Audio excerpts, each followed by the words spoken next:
పాలల్లో విషం చుక్క వేసినట్లు ప్రజల దృష్టిని మరల్చేందుకు ఈ ప్రారంభోత్సవం ద్వారా, అదేవిధంగా ఉత్తరాంధ్రలో జరుగుతున్న అభివృద్ధి పట్ల జరుగుతున్న చర్చ మూలంగా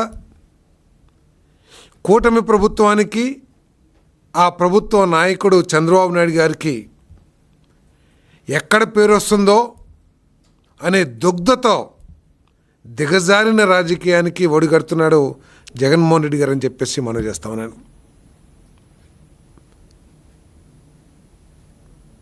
ఈరోజు వైఎస్ఆర్ కాంగ్రెస్ పార్టీ, గొడ్డల పార్టీ రాజకీయాలు ఏ విధంగా ఉన్నాయంటే, ఈ గొడ్డల పార్టీలో స్థానం సంపాదించాలన్నా, ఈ గొడ్డల పార్టీలో అవకాశాలు పొందాలన్నా, ఆ పార్టీ అధ్యక్షుడు జగన్మోహన్ రెడ్డి గారి దృష్టిలో పడాలన్నా ఎవరైనా సరే, ఎంత మంచి కుటుంబానికి చెందిన యువకులైనా సరే, గతంలో ఎంత మంచి పేరున్న పెద్ద నాయకులైనా సరే, వాళ్ళు రౌడీయిజాన్ని పోషించాలి, చట్టాలని ఉల్లంఘించాలి, చట్టాలని చేతుల్లోకి తీసుకోవాలి, దౌర్జన్యాలు చేయాలి, ఈ గంజాయి మొక్కల్ని పెంచి పోషించాలి. అటువంటి వ్యక్తులకే ఆ పార్టీలో స్థానం లభిస్తుందని ఒక అభిప్రాయం చిన్న కార్యకర్త నుంచి పెద్ద కార్యకర్త వరకు ఆ పార్టీలో పెరిగిపోతుందని చెప్పేసి మనం చేస్తా ఉన్నాను నేను.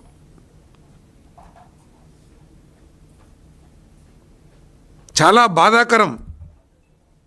భవిష్యత్తు తర రాజకీయ నాయకులు, యువకులు ఏ విధంగా తయారు కాబోతున్నారు, ఇటువంటి పార్టీలు, వైఎస్ఆర్ కాంగ్రెస్ పార్టీ లాంటి నాయకులు చేస్తున్న ఈ దిగజారుడు రాజకీయాలను చూసి. ఈరోజు జగన్మోహన్ రెడ్డి గారు ఎందుకు వెళ్తున్నారో ఒకసారి ఆలోచన చేస్తే, ఏదో ఒక గొప్ప వ్యక్తి మరణించాడనో, లేతే ఒక పేదవాడికి అన్యాయం జరిగిందనో కాదు ఆయనకి అక్కడికి వెళ్తుంది. సాక్ష్యాల్ని చట్టవిరుద్ధంగా తారుమారు చేసి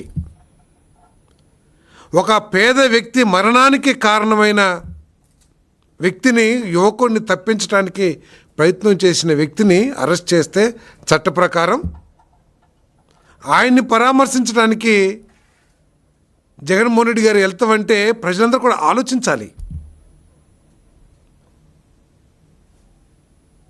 ఒక పేద కుటుంబం గొర్రెల కాపరని పేరే కానీ కనీసం ఒక 5 గొర్రెలు కూడా సొంత గొర్రెలు లేని వ్యక్తి దానయ్య గారు. ఆ వ్యక్తిని యాక్సిడెంట్ ద్వారా కారు, మోటార్ సైకిల్లో గుద్దేసి చనిపోయే పరిస్థితుల్లో ఉంటే, ఈరోజు ఎవరినైతే పరామర్శించడానికి వెళ్ళారో వృత్తిపరంగా ఒక డాక్టర్, ఆయన కనీసం యాక్సిడెంట్ అయ్యి ప్రాణాలతో కొట్టుమిట్టాడుతున్న వ్యక్తిని హాస్పిటల్కి తీసుకెళ్ళి ఏదైనా ప్రాథమిక వైద్యం చేపిస్తే, ప్రథమ చికిత్స చేపిస్తే ఏమైనా బతుకుతాడనే ఆలోచన కూడా చేయకోకుండా నా కొడుకుని ఎలా తప్పించాలి అని ప్రయత్నం చేసి ఆ కొద్ది సమయంలోనే సాక్ష్యాలను తారుమారు చేయడానికి ప్రయత్నం చేస్తే, మరి చూసిన వాళ్ళు కొంతమంది కానీ ఈ కెమెరా ద్వారా కానీ ఆ తప్పుని పట్టించి ఆయన్ని అరెస్ట్ చేస్తే ఈరోజు ఆయన పరామర్శకి వెళ్ళారని చెప్పేసి మనవి చేస్తాను. జగన్మోహన్ రెడ్డి గారు అక్కడికి వెళ్తుంటే అందరూ అనుకున్నారు, సోషల్ మీడియాలో గొర్రెల కాపర్ల సంఘాలు, యాదవ కులస్తులు, బీసీలు అందరూ కూడా ఆ పేదవాడికి అన్యాయం జరిగింది, ఆ పేదవాడి మరణం గురించి ఎవరు మాట్లాడతలేదు, అందరూ కూడా వైసీపీ నాయకులందరూ కూడా ఎవరైతే ఆయన మరణానికి కారణమయ్యారో, ఆ దానయ్య మరణానికి కారణమయ్యాడో, ఆ పేదవాడి మరణానికి కారణమయ్యాడో ఆయన్ని పరామర్శించడానికి ఎవరు వెళ్ళట్లేదు అని చెప్పేసి సోషల్ మీడియా అంతా కూడా కోడెకూస్తూ ఉంది. బహుశా ఆ పేదవాడిని పరామర్శించి ఏదైనా సాయం చేస్తానికి వెళ్తాడేమో అనుకున్నాను నేను. కానీ ఆయన వెళ్ళింది ఆ దానయ్య మరణానికి కారణమైన వ్యక్తి అని చెప్పేసి, ఆ వ్యక్తి కోసం పరామర్శ కోసం వెళ్తున్నాడని చెప్పేసి మనం చేస్తాను. మొన్న ఎక్కడ చూశాను నేను, సాక్షి పేపర్లో మత్స్యకార వర్గానికి సంబంధించిన నాయకుడిని అరెస్ట్ చేస్తుంది ప్రభుత్వం అని చెప్పేసి రాష్ట్ర ప్రజలు, బలహీన వర్గాలందరూ కూడా ఆలోచించాలి. అక్కడ గొర్రెల కాపరిని గుద్దాడా, లేకపోతే మత్స్యకారుని గుద్దాడా, లేతే కళ్ళు గీత కార్మికుని గుద్దాడా, నాయి బ్రాహ్మణుని గుద్దాడా అనేది అక్కడ సమస్య కాదు. అక్కడ ఎవరన్నా కూడా గుద్దితే చనిపోయేవాళ్ళు, ఆ యాక్సిడెంట్ చేస్తే చనిపోయేవాళ్ళు. కానీ ఇక్కడ ఆలోచించాల్సింది ఏంటంటే ఆ పేదవాడి ప్రాణానికి వైఎస్ఆర్ కాంగ్రెస్ పార్టీ నాయకుడు ఇస్తున్న విలువ ఏమిటో ఈరోజు ప్రజలందరూ కూడా గమనించాలని చెప్పేసి కూడా మనం చేస్తాను. నేను ఎంత ఆశ్చర్యకరం అంటే పేపర్లు చూసాం, ఆయన సొంత సోదరి షర్మిల గారు ఒక జాతీయ పార్టీ అధ్యక్షురాలు, ఆమె అనారోగ్యంతో హాస్పిటల్లో ఆపరేషన్ ఏదో చేశారని చెప్పారు. కానీ చెల్లిని పలకరిస్తానికి పరామర్శిస్తానికి ఆయనకి మనసు రాలేదు. కానీ ఒక పేదవాడి మరణానికి కారణమైన వ్యక్తిని పరామర్శించడానికి అక్కడ దాకా వెళ్ళారంటే ఒకసారి ఆలోచించాలి. ఈరోజు వెళ్ళటమే కాదు, అక్కడ పరిస్థితి ఏమిటి? ఇంకా 48 గంటల్లో ప్రధానమంత్రి గారు రాబోతా ఉన్నారు. అక్కడికి ప్రధానమంత్రి గారు వస్తూ ఉంటే ఆ ప్రాంతం ఏ విధంగా స్టెరిలైజ్ చేస్తారో కూడా ఆలోచించేయాలి. ఒక ముఖ్యమంత్రిగా పనిచేసిన వ్యక్తి ఏ విధంగా నిబంధనలు లెక్క చేయకోకుండా, ఎందుకంటే ఇప్పటికే ప్రధానమంత్రి గారు వస్తున్నారు కాబట్టి ఆ నిబంధనల మూలంగా కొంత ప్రజలకి ఇబ్బందికరమైన పరిస్థితులు ఉంటాయి సెక్యూరిటీ రీజన్స్తో. ఆ నిబంధనలు కూడా కాలరాసి, ఆ నిబంధనలు కూడా తొక్కేసి ఆయన ప్రజలకి అసౌకర్యం కలిగించే విధంగా ఎందుకు చేస్తున్నాడో ప్రజలందరూ కూడా అర్థం చేసుకోవాలని చెప్పేసి మనం చేస్తాను. ఎంత ఘోరం అంటే, సరే పరామర్శకి వెళ్ళాడో తప్ప ఉప్ప ప్రజలు నిర్ణయిస్తారు. కానీ ఆ కార్యక్రమానికి సెక్యూరిటీ కాపాడటానికి నియమించబడ్డ ఒక మహిళా సర్కిల్ ఇన్స్పెక్టర్ని ఏ విధంగా దారుణంగా ఆ కార్యకర్తలందరూ కూడా, ఇంకా ఈ ఫోటోలో కంటే కూడా టీవీ విజువల్స్ చూశాను నేను, ఆమె తనని తను రక్షించుకోవటానికి ప్రయత్నం చేస్తున్న చేతులన్నీ కూడా ఆ పిడిగుద్దులకో లేకపోతే వాళ్ళు చేస్తున్న దౌర్జన్యాన్ని తప్పించుకుంటానికి చేతులు ఈ విధంగా నెత్తిపెట్టుకుని వంగి వంగి నడవాల్సిన పరిస్థితి వచ్చింది. జనరల్గా సిఐ దగ్గరలో కానిస్టేబుల్స్ కూడా ఉంటారు. అంటే ఈ నేర ప్రవృత్తికి అలవాలమైన ఈ వైఎస్ఆర్ కాంగ్రెస్ పార్టీలో కానిస్టేబుల్స్ని దూరం చేసేసి ఆ మహిళా సిఐని ఏకాకిని చేసి ఆ మీద ఏ విధంగా దౌర్జన్యం చేస్తున్నారో ఒకసారి ఆలోచించాలని చెప్పేసి మనం చేస్తాను. ఈ విధంగా చట్టాలని తొంగలో తొక్కే పార్టీకి ప్రజాస్వామ్యంలో ఉండే అవకాశం ఉందా అని చెప్పేసి ప్రజలందరూ కూడా ఆలోచించాలని చెప్పేసి కూడా ఈ సందర్భంగా తెలియజేస్తామని నేను. మరి ప్రధానమంత్రి గారు వస్తున్న పరిస్థితుల్లో, సరే మామూలు పరిస్థితులను పక్కన పెడితే 48 గంటల్లోనూ మరి ప్రధానమంత్రి గారు ఈ రాష్ట్రానికి రాబోతా ఉన్నారు. ఈయన ఏదైతే దారిలో వెళ్ళారో అక్కడే ప్రధానమంత్రి గారి సభ కూడా పరిసర ప్రాంతాల్లోనే ఉంది. అంటే ఎటువంటి నిబంధనలు ఉంటాయి? హయ్యెస్ట్ సెక్యూరిటీ కలిగించాల్సిన వ్యక్తి ఈ దేశంలో ప్రధానమంత్రి గారు. ఆయన కోసం సెక్యూరిటీ ఉంటే దానికోసం నిబంధనల ప్రకారం 8 వాహనాలకి అనుమతి ఇచ్చింది. ఎక్కడ కూడా కూటమి ప్రభుత్వం రాజకీయ భేషజాలకెల్లా లేదా వాళ్ళు చేసినట్లు ప్రతిపక్షం యొక్క కార్యక్రమాల్ని తొక్కేయాలి అని చెప్పేసి అప్రజాస్వామికంగా ఆలోచించలేదు కూటమి ప్రభుత్వం. అయినా కూడా మీరు మీ కార్యక్రమం చేసుకోండి అని చెప్పేసి పర్మిషన్ ఇచ్చింది. ఏ విధంగా ఇచ్చింది? 8 వాహనాలకి అనుమతి ఇచ్చారు. ప్రధాని రాక నేపథ్యంలో ర్యాలీకి అనుమతి ఇవ్వాల. రహదారులను దిగ్బంధించరాదు, మీరు వెళ్ళొచ్చు కానీ ఏ రహదారిని కూడా ఆపకూడదు, అంటే మిగతా ట్రాఫిక్కి అడ్డం కలిగించకూడదు. వాహనాలపై వేలాడుతూ రోడ్లపై గుమ్మికూడకూడదు. ప్రభుత్వ ఆస్తులను నష్టం కలిగించకూడదు. పోలీసుల సూచనలు పాటించి యాత్ర చేయాలి. దీంట్లో ఏమైనా తప్పు ఉందా అండి? మామూలు పరిస్థితుల కంటే కూడా ఒక ప్రధానమంత్రి, దేశ ప్రధానమంత్రి ఒక ప్రాంత ప్రిస్టేజ్ కలిగించే ప్రాజెక్టు ఇనాగ్రేషన్కి వస్తుంటే ఈ విధంగా చేయటం కరెక్టా అని చెప్పేసి మనం చేస్తాను. పోలీసులు కూడా కొట్టే పరిస్థితి వచ్చిందంటే మరి ఏ విధంగా ఈ వైఎస్ఆర్ కాంగ్రెస్ పార్టీ చేస్తుందో నేను ప్రజలందరూ కూడా ఆలోచించాలని చెప్పేసి మనవి చేస్తాను. ఏదేమైనా కూడా ఉత్తరాంధ్ర అభివృద్ధి, బలహీన వర్గాల సంక్షేమం ఈ ప్రభుత్వం యొక్క లక్ష్యం. ఈ 5 సంవత్సరాల్లో 20 లక్షల ఉద్యోగాలను కల్పించి మరి ఈ రాష్ట్రంలో యువతకి మంచి భవిష్యత్తు కలిగించాలనే లక్ష్యంతో ఈ ప్రభుత్వం పనిచేస్తుంది.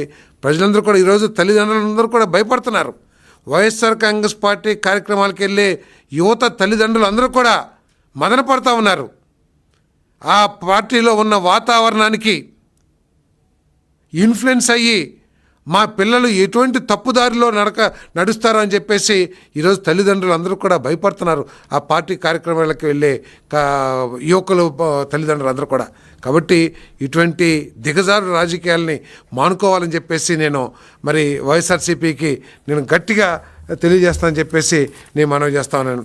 మరి ఇది మనం చిన్నప్పుడు చూసాం, ఇది మహాభారతంలో మరి దుశ్శాసన పర్వం అని చెప్పేసి ఏ విధంగా మహిళని మరి కించపరిచి మహిళల్ని మరి ఆ రోజు దుర్యోధనుడు ఆ కౌరవులు ఏ విధంగా చేశారో ఈరోజు మరి ఆ వైఎస్ఆర్సీపీ కార్యక్రమంలో కూడా ఒక మహిళ పైన ఈ దుశ్శాసన పర్వం చేశారని చెప్పేసి నేను తెలియజేస్తా ఉన్నాను.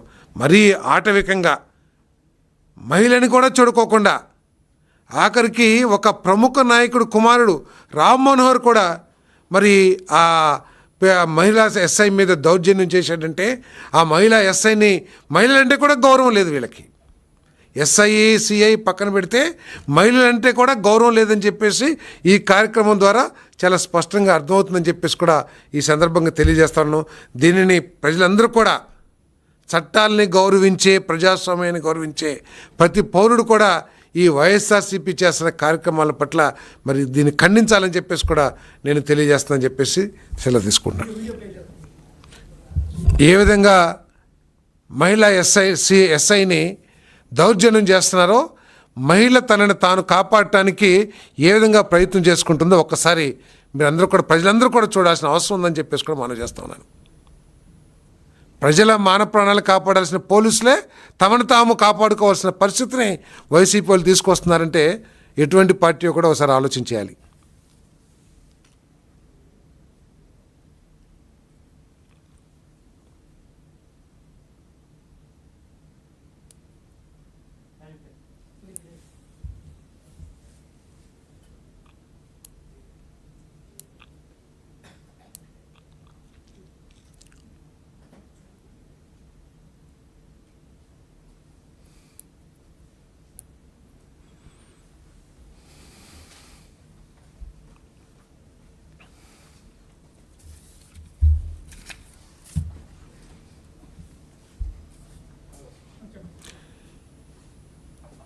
ఈ పోలీసు ఒక మహిళా ఎస్ఐ మీద ఎవరైతే ఇటువంటి దౌర్జన్యపూరిత చర్యలకు పాల్పడ్డారో వాళ్ళ మీద కఠిన చర్యలు కూడా నేను తీసుకోవాలని చెప్పేసి కోరుతా ఉన్నాను. మరి జగన్మోహన్ రెడ్డి గారు ఈ పరామర్శల పేరుతో ఒకసాటేమో రఫ్రఫలాడిస్తాం, లేకపోతే తొక్కేస్తాం, లేకపోతే ఇటువంటి దుశ్శాసన పర్వాలు అసలు ఆయన ఎందుకు చేస్తున్నారో కూడా ఈ యాత్రలో ఈ పరామర్శ పేరు మీద ప్రజలందరూ కూడా అర్థం చేసుకోవాలని చెప్పేసి మనం చేస్తాను. ఈ రాష్ట్రంలో ఒక భయానక వాతావరణాన్ని సృష్టించడానికి మరి జగన్మోహన్ రెడ్డి గారు ప్రయత్నం చేస్తున్నారేమో, ఆ భయంతో భయపెట్టి అధికారంలోకి రావడానికి ప్రయత్నం చేస్తున్నారేమో. కానీ ప్రజాస్వామ్యంలో ఇటువంటి చర్యలకి తావు లేదు. ఇటువంటి ఎంతమంది వచ్చినా కూడా ప్రజాస్వామ్యంలో ప్రజలు గట్టిగా సరైన బుద్ధి చెప్పగలరని చెప్పేసి కూడా నేను తెలియజేస్తా ఉన్నాను. తప్పకుండా కఠిన చర్యలు తీసుకోవాలి. చట్టం తన పని తాను చేసుకుపోతూ ఉంటుంది. మాకు ఎటువంటి వివక్ష కానీ లేకపోతే రాజకీయ కారణాలతో కానీ పనిచేయదు. చట్టాన్ని గౌరవించే పరిస్థితులు ఈ ప్రభుత్వంలో ఉన్నాయి. ఎవరైతే ఈ దౌర్జన్యపూరిత కార్యక్రమాలు చేశారో బ్యారికేడ్లని తోసేస్తాం, లేకపోతే బ్యారికేడ్ని తొలగించి దూకేసి మరి శాంతి భద్రతలకి విఘాతం కలిగించే పనులు చేశారో, ఎవరైతే దుశ్శాసన పర్వాన్ని సృష్టించి మహిళా ఎస్ఐ మీద దౌర్జన్యం చేశారో వాళ్ళందరి మీద కూడా చాలా కఠిన చర్యలు తీసుకోబడతాయి.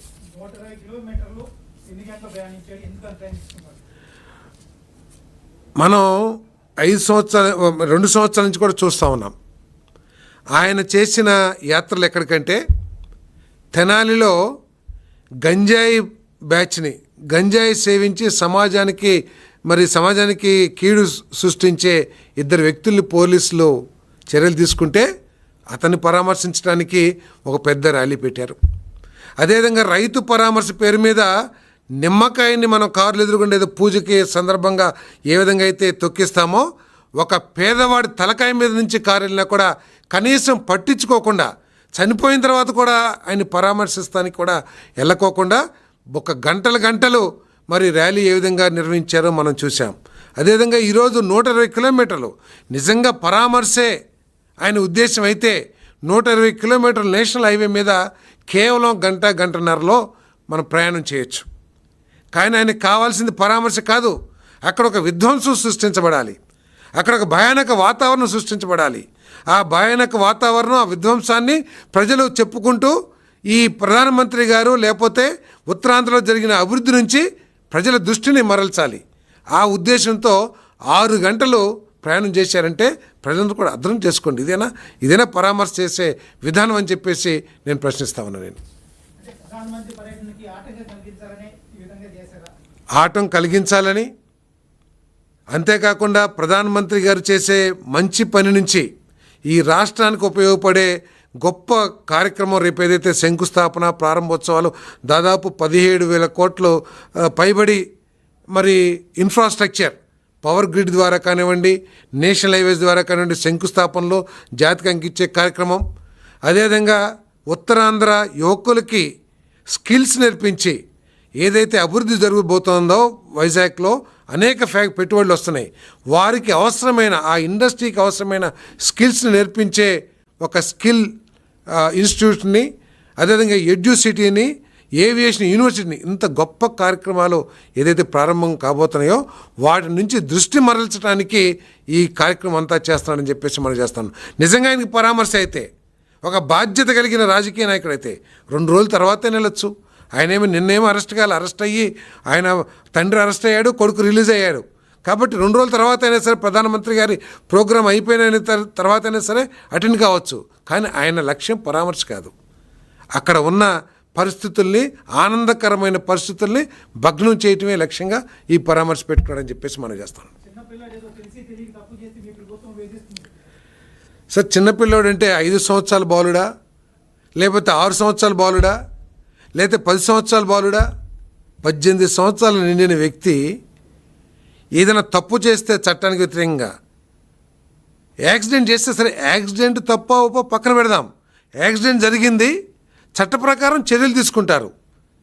కానీ యాక్సిడెంట్ చేయటమే కాకుండా ఒక అరగంటలోనే సాక్ష్యాల్ని తారుమారు చేయటానికి ప్రయత్నం చేసిన ఆయన బాలుడే, ఆయన తండ్రి బాలుడే. అంటే చట్టాన్ని ఏమి పని చేయకోకుండా వైఎస్ఆర్సీపీ ముద్రుంటే చట్టం పనిచేయకూడదని ఆయన ఏమైనా ఆలోచిస్తున్నాడేమో తప్పితే అది చట్టం తన పని తాను చేసుకుపోతుంది, దానికి ఎటువంటి బేసిజం లేదని చెప్పేసి కూడా తెలియజేస్తాను.